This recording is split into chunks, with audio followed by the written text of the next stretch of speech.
கிட்டத்தட்ட, nearly, ரொம்ப கிட்ட, very close, கொஞ்சம் தான் பாக்கி,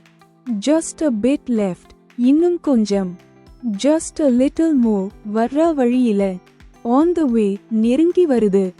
coming up, இப்ப நடக்க போகுது, about to, சீக்கிரம், soon, கொஞ்ச நேரத்துல, in a bit, முடிஞ்சு வருது, almost finished.